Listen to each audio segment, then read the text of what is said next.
Hello everyone, welcome to wise world.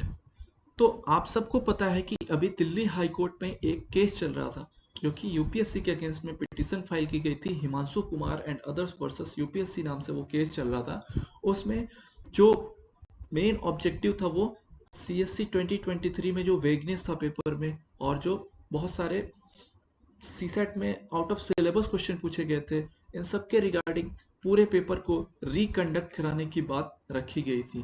जबकि Delhi high court ने इन दोनों मैटर्स पे, जो कि रिकंडक्ट एग्जामिनेशन के लिए बोला गया था, उन दोनों मैटर पे तो उतना फोकस नहीं किया था। लेकिन एक और मुद्दा था जिसपे पिटिशनर्स ने बहुत ही ज़्यादा जोर दिया था, वो था आंसर की को रिलीज करने के रिगार्डिंग। तो दिल्ली हाई कोर्ट ने इस चीज़ को संज्ञान में लेते हुए यूपीएससी को 2 हफ्ते का मोहलत दिया था कि आप अपनी एक रिपोर्ट फाइल करिए कि आपको क्या ऑब्जेक्शन आ रही है आंसर की रिलीज करने में। तो सबसे पहली बात कि आंसर की रिलीज करने के रिगार्डिंग जो पिटीशन फाइल की गई थी उसमें ये बोला गया था कि यूपीएससी जो अपने एग्जामिनेशन प्रोसेस है उसको फेयर नहीं रख रही है, ट्रांसपेरेंट नहीं रख रही है। और जबकि यूपीएससी की तरफ से कहना था कि वो तभी आंसर की रिलीज करेंगे जब उनका एक पूरा रिक्रूटमेंट साइकिल कंप्लीट हो जाए। तो ऐसे में ये डिस्प्यूट अराइज हो गया था और ये मामला गया था दिल्ली हाई कोर्ट में। तो हाई कोर्ट ने अभी यूपीएससी को 2 हफ्ते की मोहलत दे रखी थी कि आप इसके अंदर एक रिपोर्ट लगाइए कि आपको क्या ऑब्जेक्शन आ रही है आंसर की को रिलीज करने में। तो जबकि जो मोस्टली लोग हैं सबको यही लगता है कि आंसर की ज़्यादा से ज़्यादा जल्दी रिलीज कर देनी चाहिए, जिससे एक जो एस्पिरेंट है वो अपने आप को प्रॉपरली इवेल्युएट कर सके और नेक्स्ट अटेम्प्ट में उसने क्या गलतियां करी थी पिछले वाले में उससे सीख के जो भी सुधार करना है उसको सुधार कर सके और अपने आप को प्रॉपरली इवेल्युएट कर सके। क्योंकि आज के टाइम में देखा है तो जो कोचिंग इंस्टीट्यूट्स के आंसर किए हैं और ऑफिशियल आंसर की है उसमें लगभग लगभग 10 से 15 क्वेश्चन में वेरिएशंस आ जाते हैं। तो ऐसे में एक कैंडिडेट को प्रॉपर इवेल्यूशन नहीं हो पाता है कि उसका वीक एरिया क्या था और उसने कहाँ कमी रखी। तो अगले अटेम्प्ट में भी वो सेम गलती रिपीट करने के चांसेस उसके बहुत ज़्यादा ही बढ़ जाते हैं।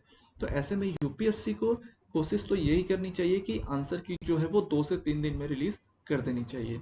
तो ऐसे में इस चीज़ को लेके यूपीएससी अभी हरकत में आई है केस के बाद, और अभी उनका जो पिछले साल 2022 का जो एग्जामिनेशन प्रोसेस था, रिक्रूटमेंट साइकिल कंप्लीट हुआ, आईएफएओएस का रिजल्ट डिक्लेयर करते ही एक साइकिल कंप्लीट हुआ और यूपीएससी ने अभी अपना फाइनल 2022 का आंसर की रिलीज कर दिया है। अगर आप भी इस आंसर की को देखना चाहते हो और अपने आप को प्रॉपरली देखना चाहते हो कि इवेल्यूशन करके कि आपने कहाँ गलती करी थी, तो आप जाके इसमें यूपीएससी के वेबसाइट पे चेक कर सकते हो। तो जैसा कि आप इसमें जाओगे यूपीएससी की वेबसाइट पे, तो एग्जामिनेशन है, एग्जामिनेशन में आप देख सकते हो आंसर कीज, यहाँ पे आपको क्लिक करना है।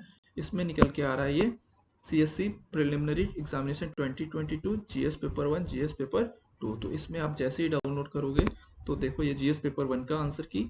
इसमें आप एक चीज़ ये नोटिस करो कि एक क्वेश्चन को ड्रॉप किया गया है इसमें, ठीक है, एक क्वेश्चन को यहाँ से ड्रॉप कर दिया गया आंसर की से।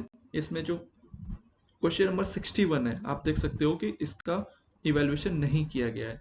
तो यूपीएससी इसके मार्क्स सबको ही दिए होंगे।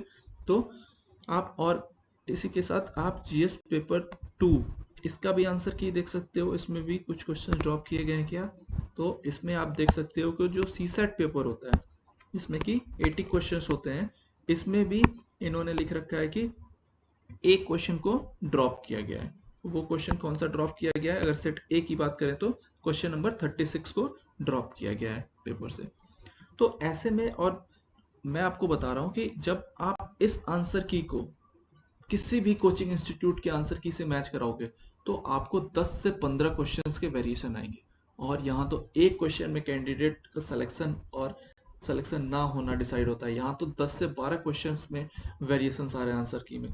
तो ऐसे में यूपीएससी को ये सोचना होगा कि जल्दी से जल्दी आंसर की को रिलीज किया जाए। जैसे ही प्रिलिमिनरी एग्जाम कंडक्ट हो उसके तुरंत बाद 2 से 3 दिन के अंदर आंसर की को रिलीज कर दिया जाए, जिससे एक कैंडिडेट अपने आप को प्रॉपरली इवेलुएट कर सके।